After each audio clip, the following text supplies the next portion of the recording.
Hello, hello. Good morning for me. Good evening for everyone else. We are a small group today. Hopefully, everyone will have a chance to watch the webinar as the recording. But as they say, there is an idiom: the more, the merrier. We have to change it the other way around. The less, yeah, the fewer, not the less, but like the fewer, the merrier. Yeah, the fewer, the more productive. Um, uh, Всем привет! Сегодня у нас второй вебинар, и сегодня я хочу его провести неформально или формально. В общем, хочу его провести для вас супер продуктивно. Давайте начнем с послания на день. Да, на следующие 24 часа выбираем карточку. Напоминаю, это никакие не карты Таро. Если вы со мной в Инстаграме, вы знаете, это Holistic Cards. Есть такое направление в психологии Holistic Psychology. Это все, что связано с аффирмациями, с визуализациями и тому подобное, да, такого рода психология. И вот я купила такие классные карточки, когда была в Мексике. Давайте посмотрим, что сегодня за послание дня у нас. Ooh, oh my God, this is so cool, you guys. I have unlimited resources. This is the card we have here. You see, if you look at the card, you technically have everything. So this is what the card says. I have unlimited resources. Мои ресурсы бесконечные, да, I have unlimited resources, прям про нас и про наше становление лучше, изучение английского языка. Согласны? Давайте я вам немножко прочитаю, что значит I have unlimited resources. The time is now. Нужно действовать сейчас. The universe is constantly inviting you to wake up to its unlimited power. Вселенная постоянно приглашает вас проснуться и увидеть безграничные возможности, да, безграничные возможности Вселенной. The time is now to open your eyes and go beyond your perceptions. Сейчас самое время открыть глаза и поверить в то, что вы не можете даже почувствовать и увидеть, да? Right now, you live in a universe that has unlimited resources and wants the best for you. Прямо сейчас вы живете в той вселенной, которая предлагает вам безграничные возможности, и то, что ваша вселенная хочет самого лучшего для вас, да? The only limits you have are the ones you believe in. Единственные ограничения — это те ограничения, в которые вы верите. Очень классная карточка. Вот она так выглядит. Супер. Я поделюсь еще в чате и даже загружу ее в личный кабинет, чтобы она у нас была, потому что действительно очень powerful, да, то есть вот когда вы чувствуете слабость, что вы не можете больше учить английский, либо не лезут уже слова, вы можете вернуться к этому сообщению, сохранить его себе даже на телефон и прочитать это вслух, как аффирмация будет, как слова аффирмации, будет очень круто. Особенно круто, что вы прочитаете эти слова аффирмации на английском языке, да. Помните, что все, что вы делаете на английском языке, это делает вас на шаг ближе к я начинаю думать на английском, да. То есть, когда мы спрашиваем, как начать думать на английском, у всех самая большая, да, проблема. Нужно делать вещи на английском, даже самые такие простые вещи на английском делать, если мы будем, типа там, ой, прочитала 5 строчек на английском вслух, но все равно, да, это произошло там, допустим, ежедневно, либо, типа, не знаю, перевела телефон на английский язык. Вот у меня подружка, она так и не перевела телефон на английский язык, я каждый раз смотрю и злюсь на это. И да, но тем не менее, телефон в руках каждый день, может быть, каждый час даже, да, и вы таким образом окружаете себя английским языком. И вот так мы начинаем думать на английском языке. Напишите, у кого телефон и компьютер на английском языке уже переведены. Вот если я свой открою телефон, у меня все на английском языке. Thursday, June, the time, the channels, everything. What about you? Do you guys have yes or no? Yes and no. Окей. У моей помощницы телефон на английском языке. Супер.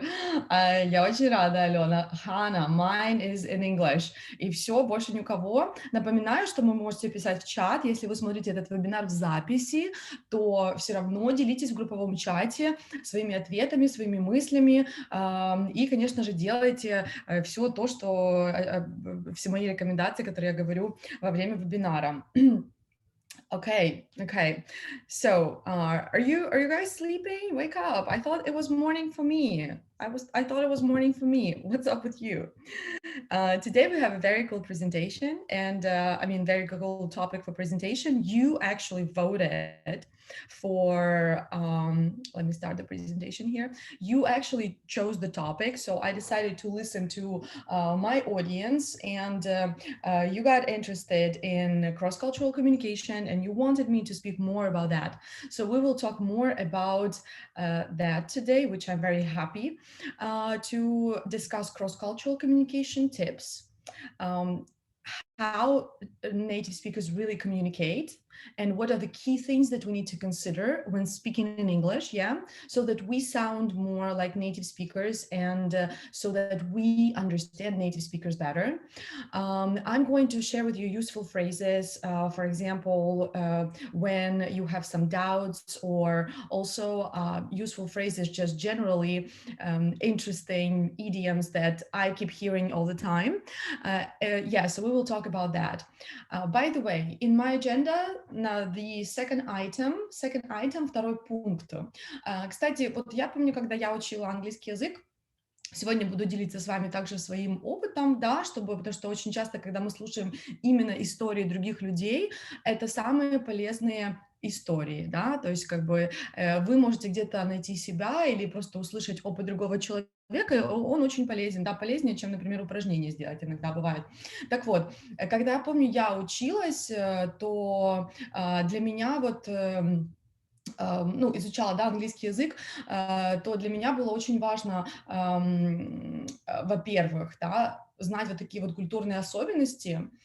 Я понимаю, что когда вы изучаете английский язык, вы в основном изучаете с книгой, ну, это все изучают, да, там, с книгой, на курсами и тому подобное, и, может быть, не у каждого есть возможность общения с носителями языка, но тут даже дело не в общении с носителем языка, тут нужно иметь определенный mindset, да, то есть вы можете даже общаться с носителем языка, но не замечать какие-то интересные моменты, да, пока вам кто-то не укажет на это.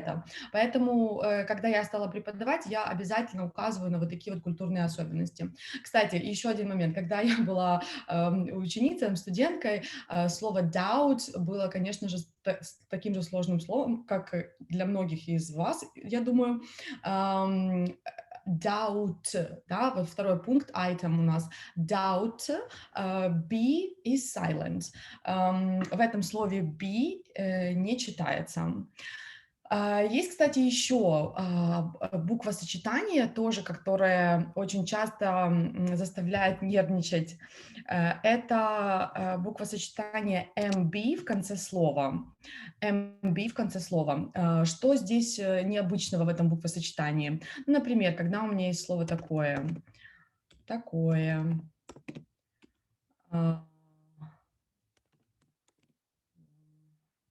по-моему, оно так пишется, да? Correct me if I'm wrong. У меня сегодня смотрят две моих коллеги, поэтому на вебинаре сейчас есть, поэтому correct me if I'm wrong, ladies. Да, что здесь в этих словах такого необычного? Необычного в том, как необычного, есть такое правило, что буквосочетание MB, B не читается, B is silent. Поэтому, если у вас слово заканчивается на MB, B просто не произносите, да, получается dumb, come, гребешок, да, расческа, boom и другие там слова. Это все pronunciation tips. Напоминаю, что у меня есть курс по произношению, и там есть 10 уроков, которые я в записи, да, где я рассказываю о таких нюансах, а также о том, как правильно произносить сложные звуки и как избавиться от акцента в английском языке. Поделюсь с вами ссылкой, кто не знал про этот курс. А сейчас давайте поговорим про для cross-cultural communication. Итак, когда мы говорим про when we talk about cross-cultural communication, and generally when we talk about English, like speaking English properly, we, of course, the number one thing that we consider is politeness. Yeah, is being polite. So if you want to be in line with the style of native speakers English, stick to the rules of English speaking politeness, right? What are they? What are the rules? They are the rules of polite requests, polite addresses, polite advice, recommendations, etc., etc. Right? So what makes English polite, right? As compared to, for example, your native language, it's of course fixed expressions and the style people communicate. So we will talk about this today. When we talk about politeness, we also, I mean, not only politeness, when we talk about a proper way of communication, we also have to consider intonation. And I mentioned the pronunciation course not only because I want you to improve how you pronounce sounds, but also pronunciation course teaches you proper intonation. Avoid sounding monotonous. Да, почему я здесь говорю про произношение, вообще почему я всегда на произношение уделяю большое внимание, потому что вы можете говорить хорошо, но если вы говорите monotonously, монотонно, ваш английский автоматически звучит не так круто, как мог бы, да? И более того, когда вы звучите монотонно, вы еще можете казаться немножко грубым, либо грубым в каком плане? Ну, вот, например, я общаюсь с кем-то и вот так вот монотонно что-то рассказываю, либо там монотонно задаю вопросы. Когда вы говорите монотонно в английском языке, то то кажется вашему собеседнику, что вам неинтересно беседовать, либо, ну, как бы вам либо неинтересно, либо вы как бы грубиян, то есть, ну, в общем, непонятно, да. Это очень важно, особенно когда в диалоге, потому что когда в диалоге вы монотонно реагируете на слова другого человека, либо монотонно отвечаете на вопросы, реально складывается впечатление, что вам не хочется говорить. Поэтому интонация очень важна, и она тоже влияет на то, как вас воспринимают, да, в другой культуре, и также влияет на исход беседы. Потому что, смотрите, когда я в Америке общаюсь, да, то есть, соответственно, во-первых, я всегда улыбаюсь, я делилась этим в уроках, вы наверняка видели, в курсе, вы всегда улыбаетесь, вы с интересом задаете вопрос, вы не спрашиваете «Where do you live?» Да, вот так «Where do you live?» Да, вы как бы должны, у вас интонация должна быть правильная. Какая правильная интонация? Правильная интонация — это в английском floating intonation, up and down, up and down. So when you speak English, just like when you're listening to me, notice, видите, я что делала? When you're listening to me, notice how I say words. Some words are stressed, other words are not stressed. So the stressed words are I pronounce on the upper, like, yeah, I go up with my voice, and the unstressed words I go down. So that's how I create the wave, yeah, the floated intonation in English. Right. So when you have this floated intonation in English, you sound interesting and you sound interested, right? And this makes you sound more polite, yeah, because if you speak monotonously, they think that you're not interested, and they may think that you are either rude or you're bored, which like both are not really good. Okay, next, another interesting thing that you need to consider when speaking English is check in to make sure you're following the proper etiquette. For example, it's fine to check generally, it's fine to check in, and it is recommended that you check in. What is check in? Это, кстати, классная такая фраза, я даже не знаю, как по-русски ее можно прям конкретно перевести, но check-in, кроме как check-in в отеле, в коммуникации используется выражение, когда вы связываетесь с кем-то, чтобы там проверить, все ли в порядке, уточнить какие-то детали. Это называется check-in, в бизнесе тоже. То есть, например, представить, что у меня была встреча с потенциальным клиентом, и дальше он там взял время, сказал, там, мы должны обсудить с командой, чтобы принять решение, Анна, мы будем с вами работать или нет. А что я делаю? Я через какое-то время check-in делаю. То есть я через какое-то время там пишу имейл им и говорю там, guys, just checking in if you need any more information or another meeting about whatever, about our potential partnership, да? То есть я так и пишу эту фразу, just checking in if you might require any other, any additional information. То есть как бы просто как связываюсь, да, просто пишу вам, чтобы уточнить. Так вот, когда в речи, для того, чтобы выглядеть тоже polite, вы можете check-in. Я расскажу историю, это очень классно показывает, вот прям такой был у меня experience. Я в Лос-Анджелесе была пару лет назад и пошла на мастер-класс по презентациям. Как проводить презентации на английском, это был мастер-класс в течение всего дня, и наш спикер, teacher, он вообще был просто мастером check-in. И вот очень жаль, что я не могла снимать, чтобы у меня не сохранилось, да, никакого footage с той лекции. В общем, когда он рассказывал нам какую-то информацию, сейчас вы поймете, что такое вот это вот американская politeness, вообще English speaking, да, politeness. Когда он рассказывал какую-то информацию, ему нужно было проверить, во-первых, да, ему нужно было проверить, понимаем ли мы, потому что мы там все сидим, там, да, и как вы думаете, как он проверял, ну, что он спрашивал, какие вопросы он задавал, чтобы проверить, понимаем ли мы. Вот он рассказал какой-то блог, как он спрашивал? Напишите в чате ваши варианты. Как он у нас спросил, у нашей группы спрашивал, все ли понятно? Какую фразу? Давайте работаем. Давайте, а то чувствую, что спать должна я, а спите вы. What's going on? What's going on?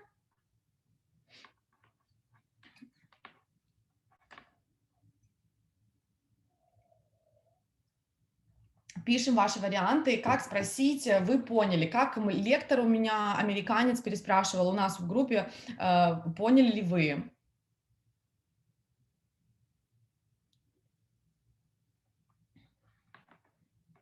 Напоминаю, не нужно придумывать велосипед.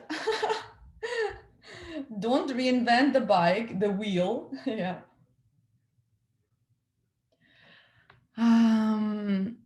Did you got it? Did you get it? Did you catch it? Okay. Так вот, смотрите, что, во-первых, что значит check-in? Вижу, может, некоторые не поняли, что такое check-in. Check-in, то есть наш лектор, so our teacher would check in to see if we understand the material, yeah? So he would check in, то есть он проверял, понимаем ли мы материал. И он не спрашивал, do you understand? Он не спрашивал, did you get it? Почему? Потому что это прямолинейно в лоб. В принципе, да, вы можете спросить, did you get it? Но это будет больше разговорный вариант, да? То есть вы, например, если с друзьями общаетесь, вы говорите, did you get it? Did you understand? А он говорил, is it clear? Почему он говорит is it clear? Почему? Дальше он говорил фразу такую am I being clear? Am I being clear? Да, вот он еще такую фразу говорил, пишу в чате.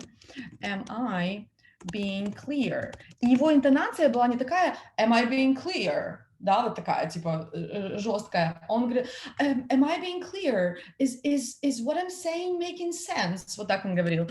Is what I am saying making sorry, is what I'm saying makes sense? Makes sense.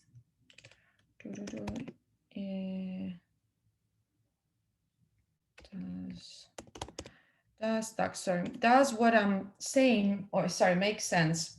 A typo. Make, не makes, перепишите неправильно. Is what I'm saying making sense? Makes sense. Is what, sorry guys, I'm saying makes sense. This one's correct, yeah. Right. So this is how he asked for to check in if we understand things.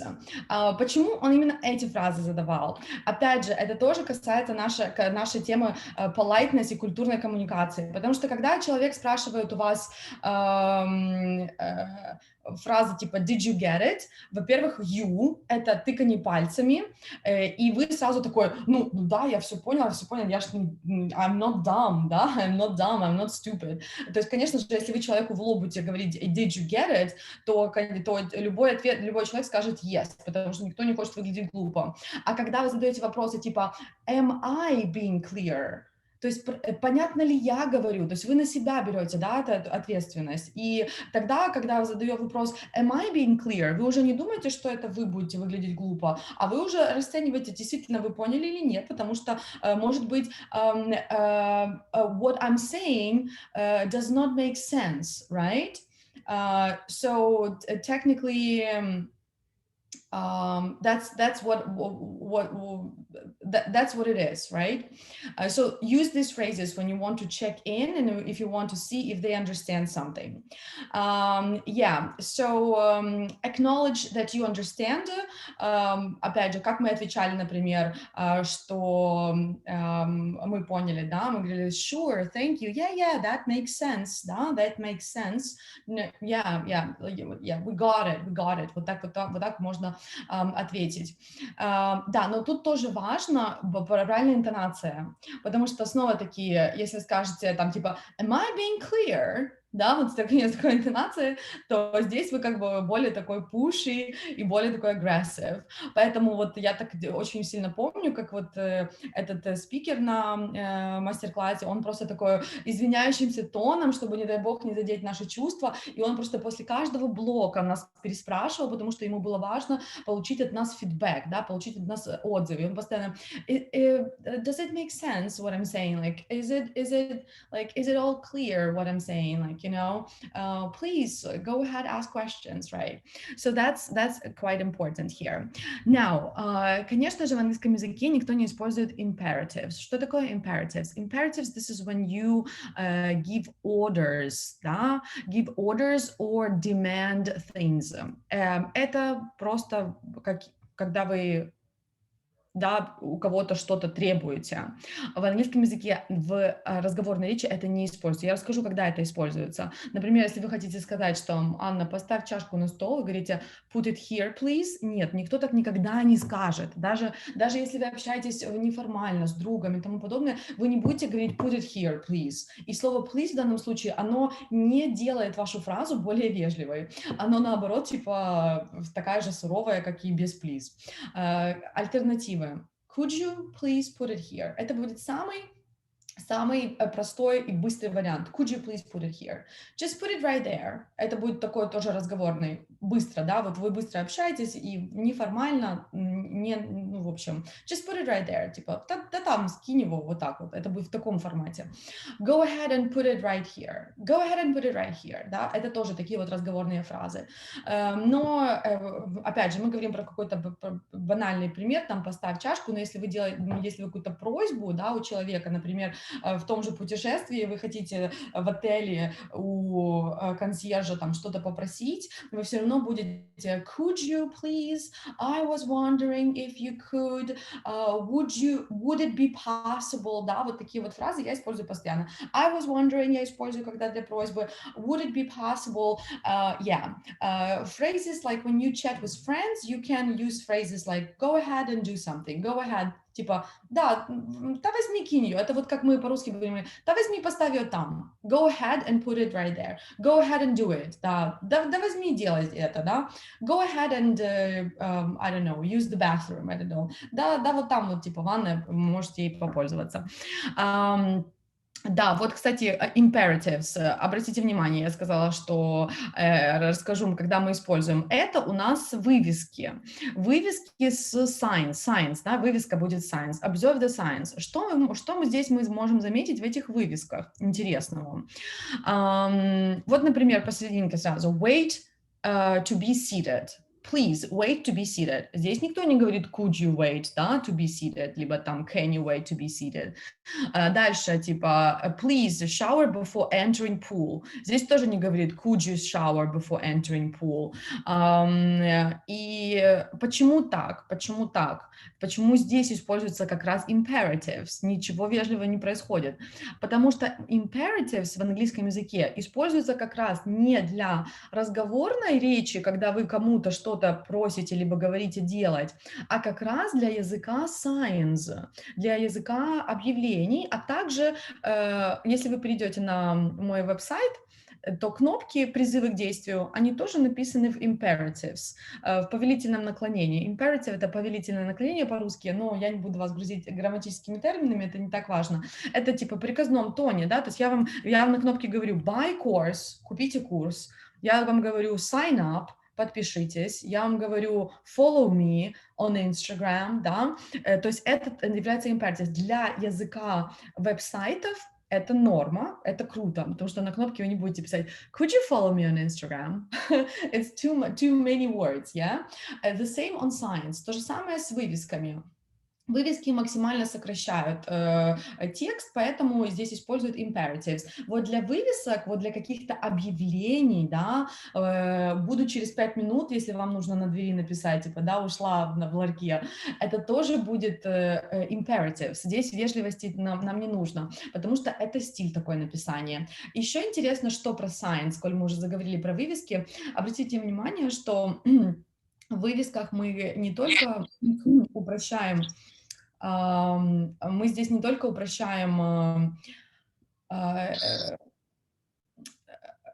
imperatives, да, повелительное наклонение используем. Мы здесь еще упрощаем в плане грамматики. Вот, например, третья вывеска, где написано please shower before entering pool. Здесь нет пунктуаций, да, здесь нет кома после please, и здесь нет артиклей, потому что, в принципе, если бы это было предложение обычное, я бы сказала please shower before entering the pool, да, то есть перед словом pool нам бы нужно было бы поставить артикль, а так как это вывеска, мы можем скипнуть артикль, мы можем скипнуть даже иногда какие-то там предлоги, да, мы можем скипнуть даже какие-то вспомогательные глаголы для вывесок.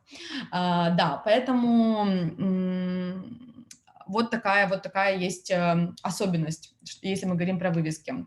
Давайте посмотрим еще на how to address people. Обращение. Это тоже, кстати, важно, потому что я очень видела, когда люди, которые ездят за границу, не думают даже о том, что в ресторане говорить hey girl, либо hey boy, звать официанта, это крайне грубо. Это очень грубо. То есть это касается даже не только Штатов, это касается других стран тоже, да, то есть во Франции, насколько я помню, да, то есть мы знаем, что есть такое слово garçon, но, по-моему, они уже так не говорят на официантов. И я помню, я общалась с французом, он смеялся, что ему было очень дико, что у нас в Украине говорят молодой человек, то есть, типа, это крайне rude, да, это крайне грубо. В Америке, как бы, конечно же, никто... В Америке, если честно, во многих странах даже грубо, когда вы руку поднимаете и зовете официанта. То есть в Америке руку поднимать не нужно, это считается тоже грубым, и это обижает официанта. Вот вам тоже такая культурная особенность. Когда вы сидите в ресторане, и вы вот так вот, hey, там, типа, его зовете, это считается грубым. Почему? По отношению к нему. Потому что работа официанта — это следить за клиентами, и чтобы чтобы официант всегда видел, что клиент хочет его позвать просто глазами. Потому что когда клиент зовет вот так вот рукой, это показывает, что официант делает плохую работу, потому что он не следит за своими гостями. И вот так вот рукой поднимать не нужно. Даже на барной стойке я этого не знала, много лет назад это сделала, и я была с другом, он говорит: Anna, what are you doing? Is there a problem? Like, why are you like calling the bartender like that? And I was like, oh, what's the problem? I was just trying to get his attention, you know?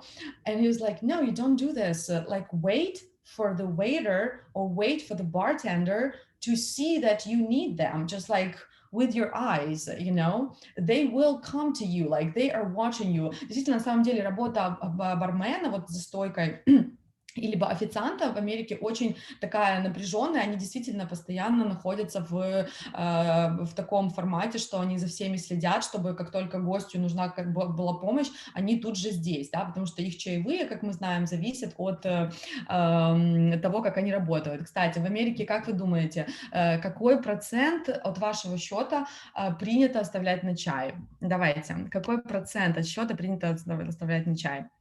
Пишите в комментариях, почему вы ничего не пишете? Камон, камон, камон. Так, это уже интересно. 20%, 15, 15, 25, 50. Вау. 50% Юля, 20%, 10%, 10, 20. Смотрите. Значит, лет 5 назад было 15% нормы. Сейчас это 20%. Самый низкий это 18%. То есть, когда вы получаете чек, да, ваш на оплату, то там уже они на вашем чеке с ресторана пишут suggested tip. И самый низкий тип, который они предлагают, это 18%. 18, 20, 25. В некоторых 20 самый низкий. Ну, вы, конечно, можете оставить любой, сколько хотите, но никто не оставляет меньше 18%, хочу сказать сразу, да. 10% это очень мало, и, кстати, вот интересно было, я спросила, можно ли вообще ничего не оставить, да, и вот я спросила у своего знакомого американца, то есть есть ли такие случаи, когда вообще ничего не оставляют. Он говорит, очень-очень редко. Если вам не понравилось что-то в обслуживании, 10% хотя бы обычно люди оставляют.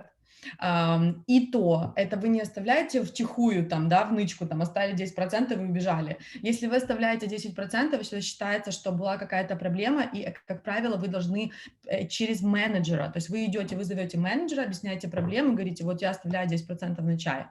Все понимают, что официанты работают за чаевые, и никто не, ну, как бы, по сути, если вы не оставляете чаевые, то вы, по сути, лишаете человека заработка, а официант еще со своей зарплаты, со своих чаевых в том числе платят налоги, да, то есть как бы поэтому ноль такого, чтобы там ноль оставить, никто не оставляет. Ну, конечно же, в Америке очень много иммигрантов, очень много иностранцев, и для некоторых культура чаевых является совсем, типа, необычной, поэтому, конечно, я уверена, что такие случаи бывают, но если мы говорим про коренных американцев, то вот такая есть культура чаевых, да. Конечно же, для нас 20%, возможно, немножко много, но, ну, вот, допустим, я в Украине последний там год тоже оставляла 15%, так сказать, чтобы не было никакой для меня моральной сложности, моральной разницы, когда я приезжаю в Америку, да, чтобы было одинаковые привычки и чтобы не было вот такого культурного шока. Так вот, давайте вернемся.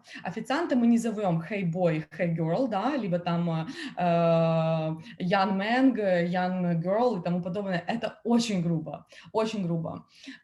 Вы можете обращаться в Америке, вы к мужчине обращаетесь sir, excuse me, sir. Но опять же, если мы говорим про ресторан, не нужно вот так вот махать руками и звать. Подождите, либо глазами покажите, что вам нужна помощь, и к вам подойдут. Но все-таки, но если, допустим, вам нужно к кому-то обратиться, к мужчине, excuse me, sir, либо просто sir. Если это женщина, ma'am. Если это молодая женщина, это miss. Да, madam, вот, например, в Великобритании madam говорят, да, а в Америке говорят ma'am, это сокращенная madam, по сути, либо miss, да, и excuse me, используйте фразу excuse me, когда вы хотите вежливо обратить на себя внимание. Хорошо. Еще один такой момент важный по поводу кросс-культурной коммуникации, и перейдем с вами к устойчивым выражениям, поговорим. Когда вы общаетесь с людьми из разных культур, вы должны понимать, ну, в общем, из какой, да, они культуры приходят, и важные моменты, это, например, если вы общаетесь по работе, есть horizontal cultures, а есть hierarchy cultures, да, то есть, например, если вы общаетесь по работе с американцами, как вы думаете, у них в бизнесе больше иерархия, либо горизонтальная система управления, то есть когда все равны, или у них четко просматривается иерархия, да, то есть типа есть главный менеджер, есть подменеджер, и потом там сотрудники, чтобы вам, допустим, вы как сотрудник, вы не можете сразу пойти к главному менеджеру, вы должны по иерархии говорить. Как вы думаете у них?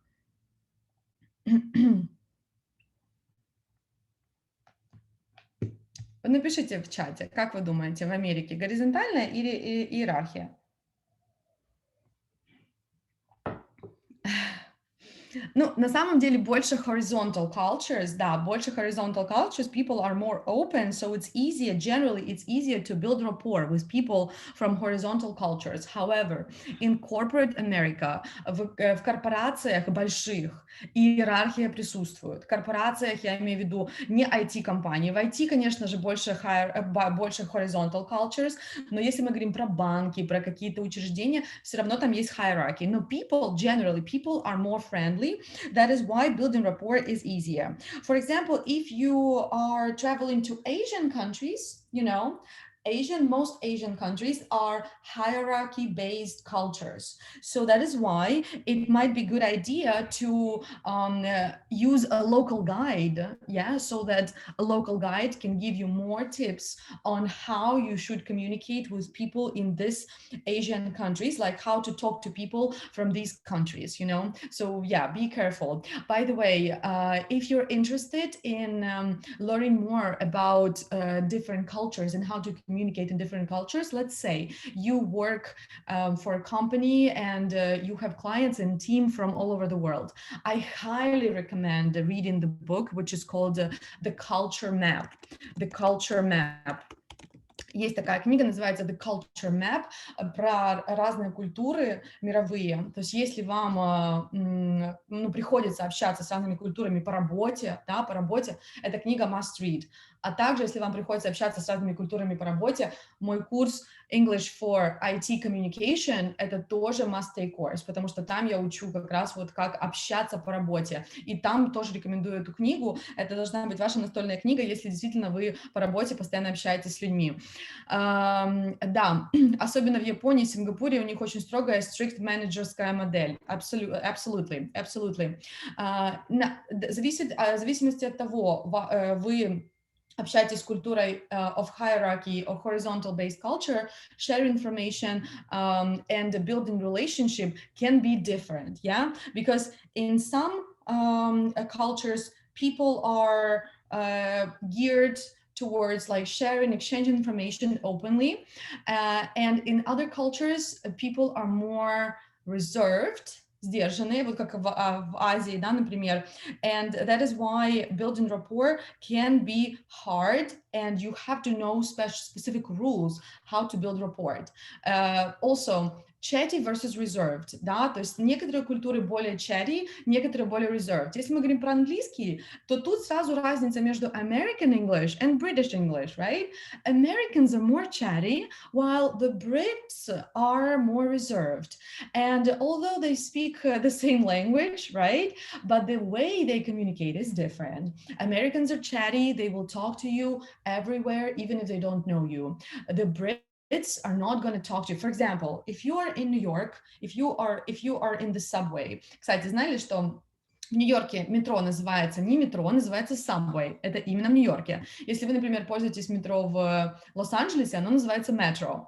В Нью-Йорке subway, в Лондоне метро называется не metro, а underground. Если вы пользуетесь метро, например, в Париже, оно называется metro, да? Так вот такая разница. So, if you are in New York and you are riding a subway, кстати, устойчивое выражение, ехать в метро, riding a subway, people will start talking to you for sure. Like I remember one time I was on a subway and this guy, he like started talking to me, telling me about his life, how tired he was, that his commute is 2 hours one way. He lives in New Jersey. He lives in New York and he works in New Jersey and he commutes like 2 hours one way and 2 hours back home. And I was like, geez, dude, I just want to stand here. I don't want to chat with you. Like, yeah, he was like so open, like talking to me. He never, and in London, for example, it's never happening. When I was in London, it was like, I knew that if I am riding underground, if, people are not going to talk to me, most people, they are reading newspapers. Like, you will see it, it's like so true. Вот эта вещь действительно правда из учебников английского языка, да, которые я помню со школы, где мы читали тексты про Лондон, что там все читают газеты в метро. Это правда. В поездах, в метро читают газеты. Вот только вы прилетаете в Лондон, и вы до Лондона, до центра едете на поезде таком, с аэропорта. И там заходишь, и все читают газеты. То есть там никто с тобой разговаривать не будет. Это не принято, да? Вот что называется chatty versus reserved. And straightforward versus vague. Что такое straightforward versus vague? Straightforward это прямолинейные, vague это размытые в плане, когда вы что-то говорите, это касается negative feedback и касается чего-то negative. Есть культуры, где люди прямо говорят, вот как мы, да, вы мне можете прямо написать там в личку, либо даже в группе перед всеми людьми, можете сказать: Anna, I didn't like this webinar. I think you didn't, я знаю, что сказать, you didn't speak enough English. Скорее всего.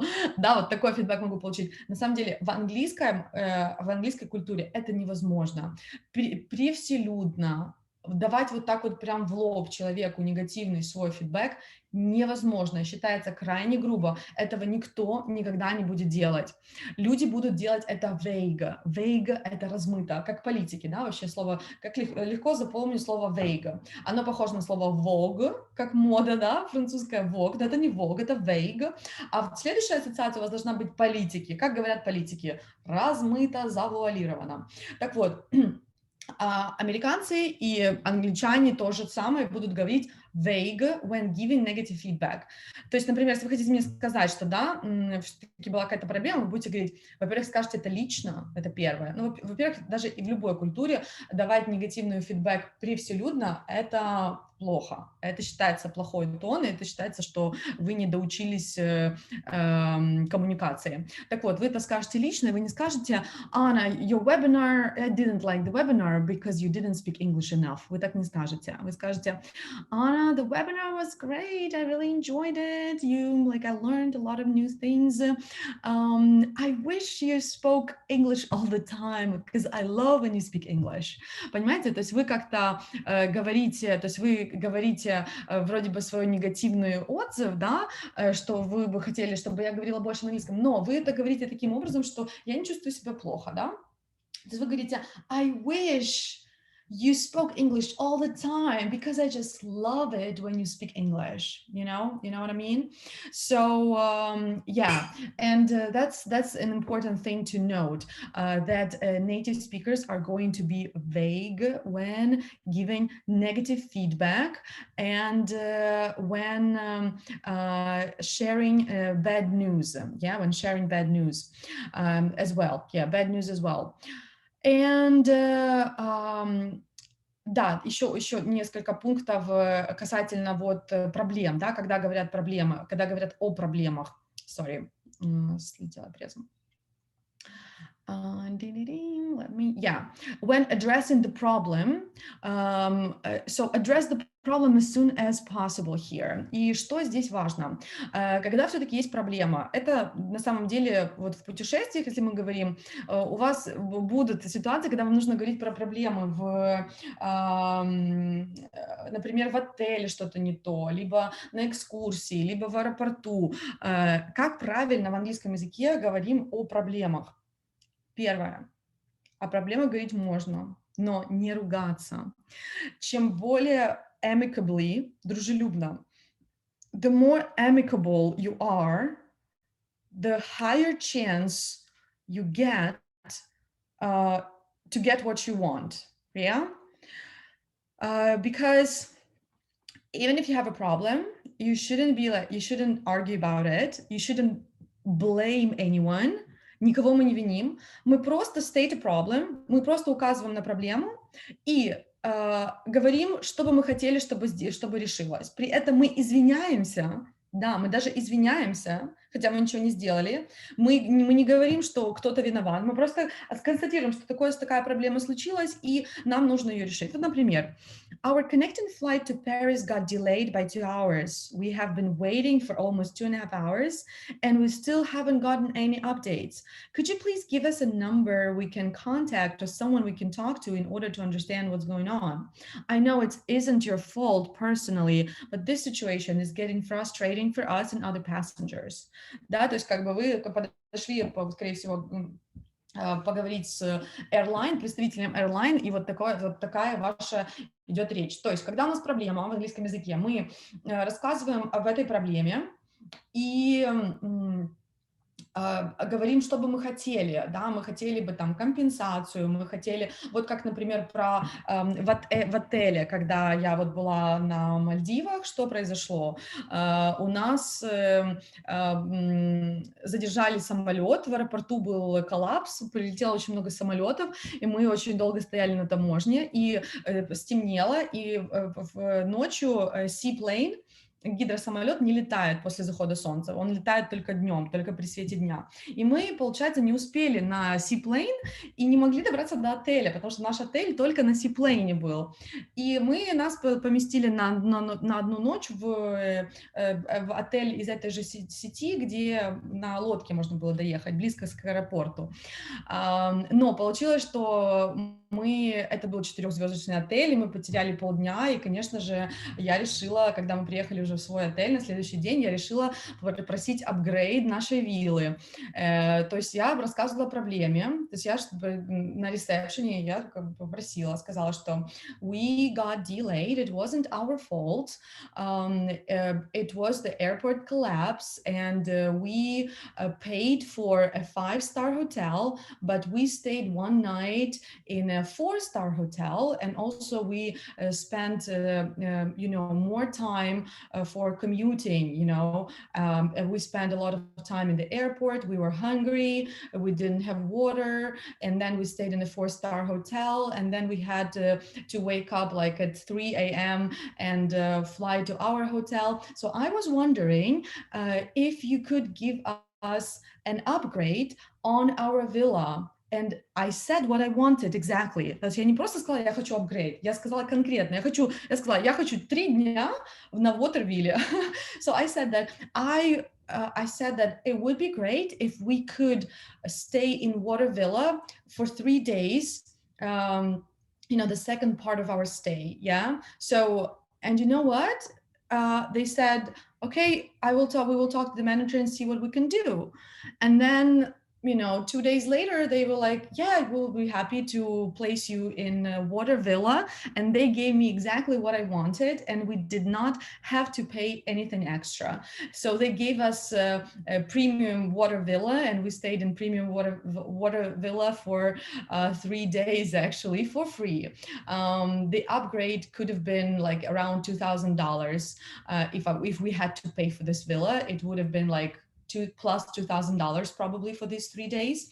But yeah, we didn't have to pay anything. So that's important. If there is a problem, you need to describe the problem. Don't get emotional. Be rational, yeah, talk about facts and tell them what you want. It's very important. Очень важно в проблеме, когда вы хотите решить какую проблему, очень важно конкретно сказать, что вы хотите. Если вы просто будете описывать проблему и говорить им, tell me what you can do about this.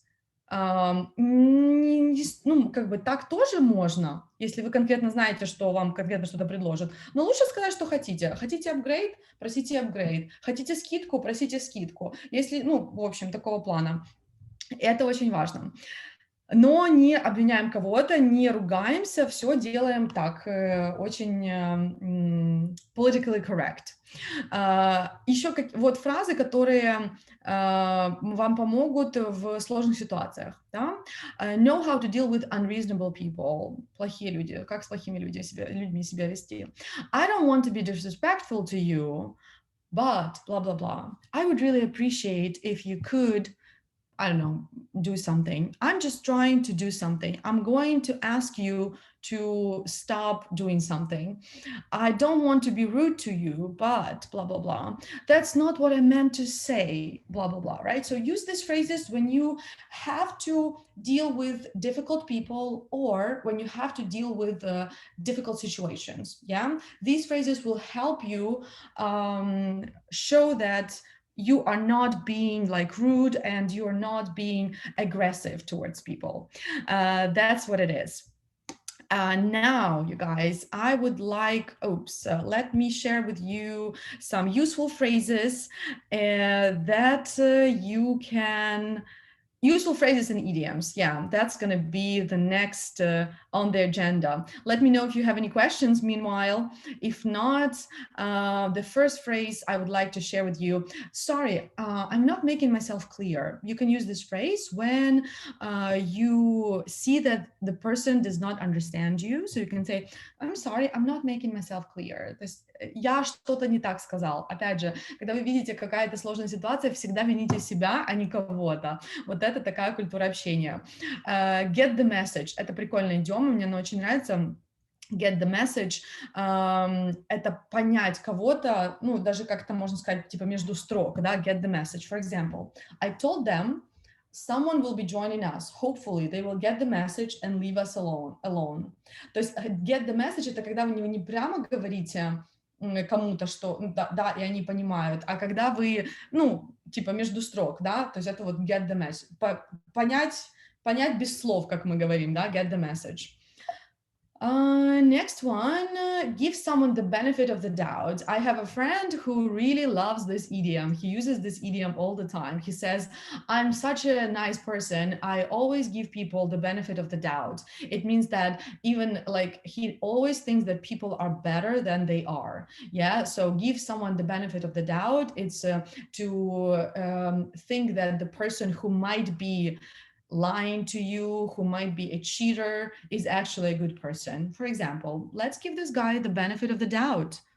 He might not be trying to rip us off. Rip us off, если помните, это фразовый глагол ободрать в плане взять больше плату.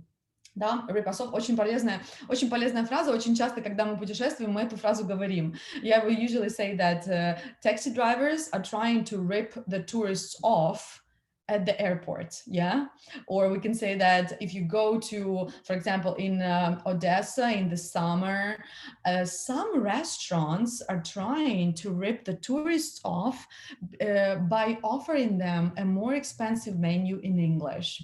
There was a big scandal. This like French restaurant in the city center of Odessa, they had two menus, one in English and one in Russian. And the menu in English had higher prices. And it was really funny because my friends, they are Ukrainians. They husband and wife, and they were practicing English, and they went to the restaurant speaking English. And the waiter did not understand that they were Ukrainians because they were speaking English. And they would come to this restaurant often, so they knew the prices. And the waiter brought them the menu in English, and they saw that the prices were higher, and that was crazy. She wrote a post on Facebook and tagged the restaurant, and yeah, there was like a really big scandal there. Yeah, so like you see, restaurants are ripping us off, but you know, a lot of people give them the benefit of the doubt and give the restaurant the benefits of the doubt, and you know, they don't think the worst about the places. Next phrase, get settled in or just settle in. We're just getting settled in at the hotel. It means that we are заселяемся в отель, да, settle. Settle вообще это остановиться, заселиться. Вообще есть еще идиоматическое значение фразы get settled. Это как когда вы холостой, да, либо там незамужний, а потом вы решаете, что все, я хочу серьезных отношений, там, вплоть до женитьбы, вы говорите I want to get settled. Вот еще такое есть значение этой фразы. I want to get settled. Либо I want to settle down. Settle down, это тоже, down вы добавляете, это как раз вы говорите I want to settle down, это значит, я хочу жениться, типа, уже серьезно подумать о отношениях. Hug something, he's hogging the shower again, застрял в душе, то есть, да, то есть долго сидит в душе, то есть занимать что-то, hog, занимать что-то, это разговорная фраза. И get a handle on a situation. I'm trying to get a handle on local rules. What do you think this means, you guys? I did not ask you for any suggestions here. Осесть, остепениться, да, это если мы говорим про settle down, все верно. Осесть, остепениться. А что про get handled? Get a handle on the situation, например. Как вы думаете, что это может быть? Да, больше как справиться с ситуацией. Верно. Ханна молодец. So to understand or to deal with the situation. To understand and deal with the situation. Another one is hint at something. Тоже классная фраза. Хочу, чтобы вы ее знали не только для путешествия, а в целом для коммуникации, для общения. Hint at something. This is when you don't tell somebody something in a direct way, but instead you talk about something in indirect way. Намекать, да? I hinted at the possibility of accepting this offer. And вот то, что мы говорим про кросс-культурное общение, да? В некоторых культурах hint – это нормальный способ коммуникации. А в некоторых культурах hint является даже неприемлемым. Например, если вы бизнес, это, кстати, все элементы я сейчас рассказываю с курса вот этого по коммуникации, English for IT Communication, кому интересно.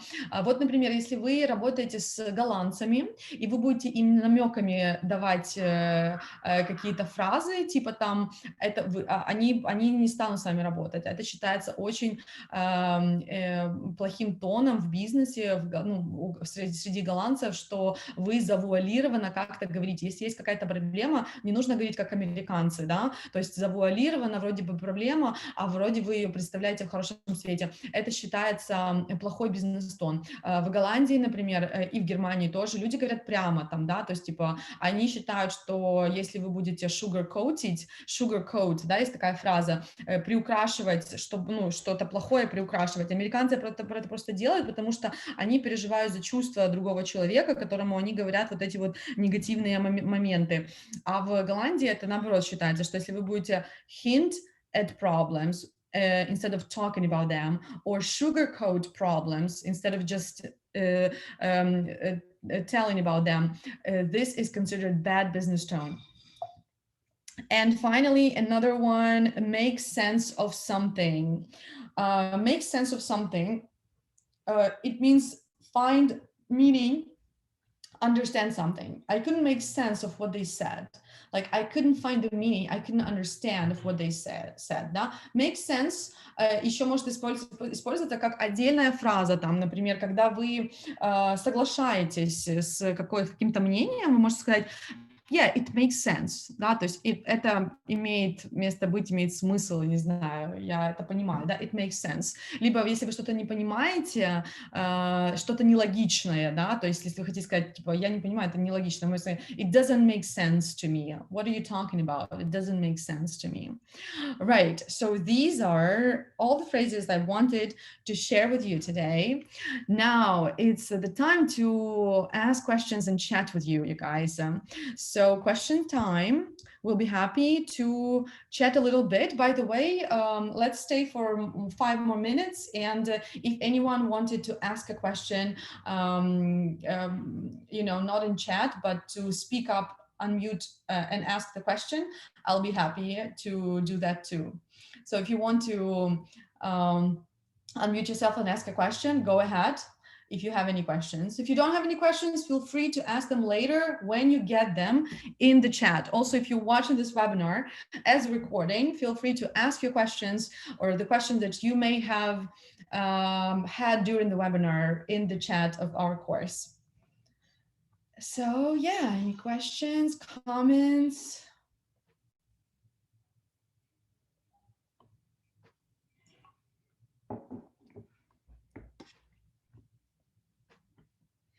No questions, no comments. Wow, I think I have made myself super, super clear probably since you have no questions.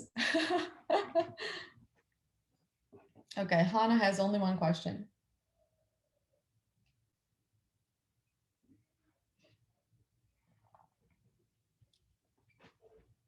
I'm all ears. Я вся во внимание. I'm all ears.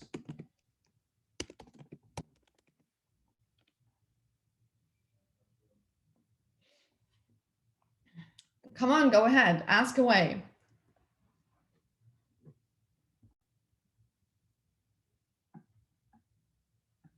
If you speak in Russian, same, polite as in English. Oh, you mean if I speak in Russian in the same way as I speak in English?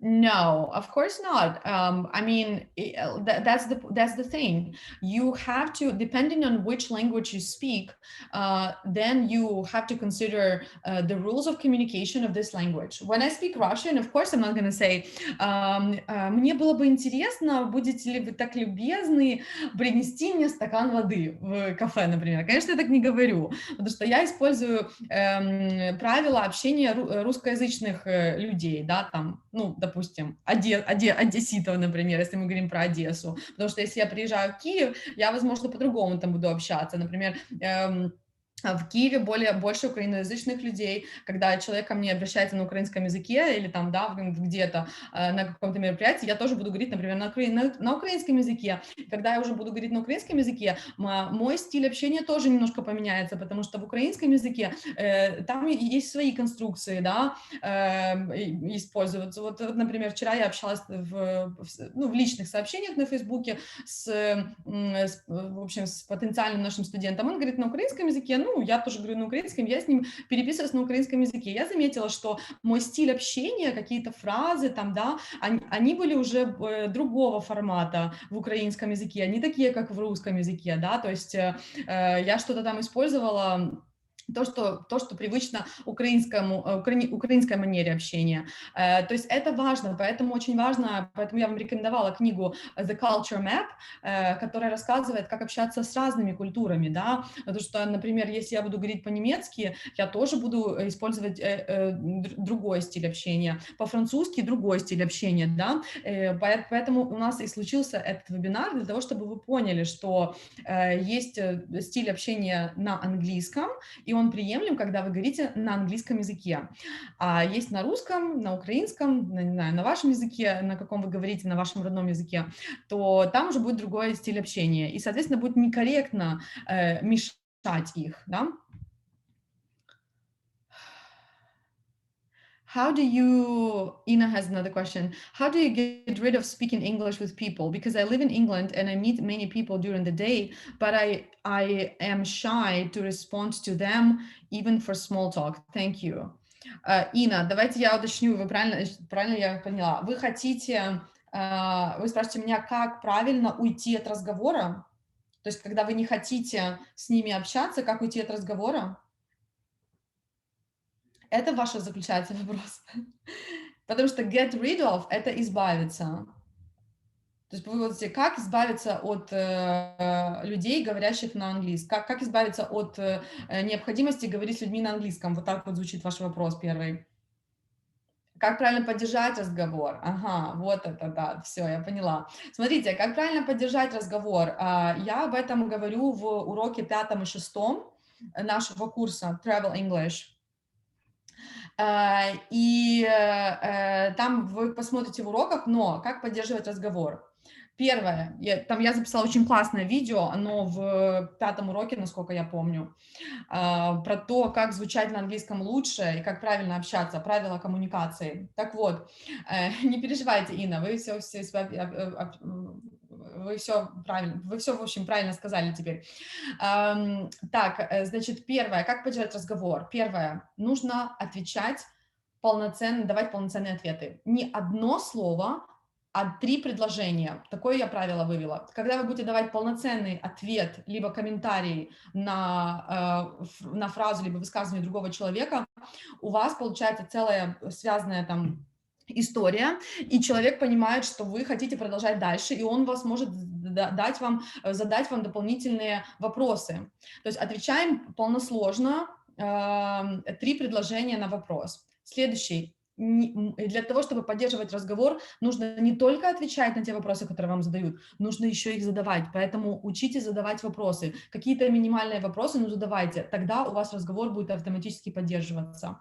О чем можно спросить человека? Можно спросить человека о той теме, которую вы обсуждаете, либо вы можете, так как это small talk, правил в small talk нет, вы можете выбрать любую тему, и вы можете перескочить с одной темы на другую тему. Просто, когда вы хотите перескочить с одной темы на другую тему, вы просто говорите by the way.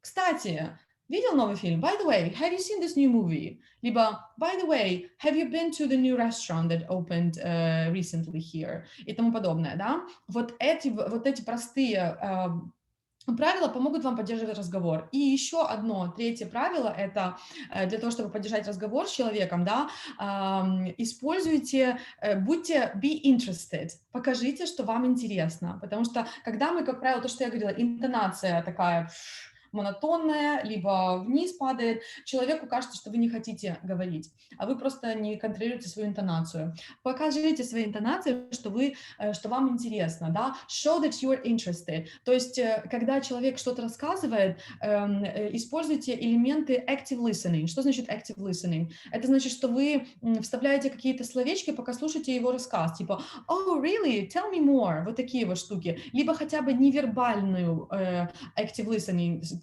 невербально, то есть, типа, машите головой, там, смотрите на него, да, и покажите свой интерес. Тогда разговор поддерживается еще больше. Вот такие вот простые правила, ну, я бы сказала, вот самое главное, это давайте полные ответы, задавайте вопросы. И если, вот следующий вопрос, они так быстро и так много задают разных вопросов, что мне только получается отвечать yes и no. Если вам быстро задают вопросы, если вам нужно больше времени, говорите об этом. Вот еще такой момент. Не стесняйтесь говорить о том, что can you speak slower? I'm just learning English. I need more time. И это будет очень правильно. То есть всегда говорите о том, что у вас происходит, о ваших чувствах. Если вы молчите и вы пытаетесь догнать его, вы не успеете, и тогда ваш small talk будет неудачным. Поэтому важно говорить о том, что происходит. Да? То есть если вам нужно медленнее, говорите, could you speak slower? I'm not following. Да? Либо I'm just learning English. I need more time to answer your questions, but I really want to answer your questions. Учитесь говорить о том, что происходит. Нет каких-то стандартных фраз, которые вы должны заучить, потому что small talk идет не по правилам, но вы должны уметь рассказать о том, что вы не поняли, вы отстали, вам нужно медленнее. Говорите об этом. Также интересно, как вежливо уйти от разговора.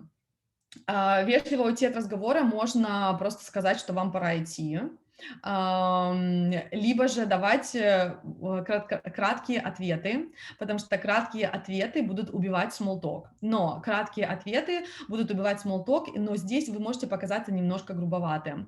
Можно просто сказать I'm sorry, I need to, например, если не знаю, если вы там в автобусе едете, с вами кто-то говорит, вы можете там открыть книгу и читать, либо в телефон залезть, там, да, вот такого плана. Но в целом, если вы будете давать краткие ответы на вопросы человека, человек поймет, что вы не сильно хотите разговаривать. Но здесь может показаться немножко, вы можете показаться грубым, смотря какая ситуация. То есть если это какой-то незнакомец там в очереди начинает с вами говорить, и вы кратко отвечаете, то it's fine. Но если это, например, в офисе с коллегами, то я бы все-таки больше, говорила, что, типа, sorry, I need to finish this. Ну, у меня такое было, я там, например, в офисе, когда ходили, да, всегда там, допустим, на кофе-поинте кто-то хочет с тобой поговорить, но я, например, хочу посидеть и поработать в телефоне, я говорю типа, sorry, I need to like finish something, I need to finish my email or something like that. То есть просто так и говорить. That's it. That's it. Alrighty. Thank you for your questions. Thank you for your questions. That was lovely. Ask me more questions in the chat, guys. Now I would like to wrap up our webinar. Thank you very much for being here. And please do practice the remaining lessons and do practice small talk as well and cross-cultural communication. Thank you everyone for being here. I'll see you in the next lesson on the platform and also in the group chat. Bye for now.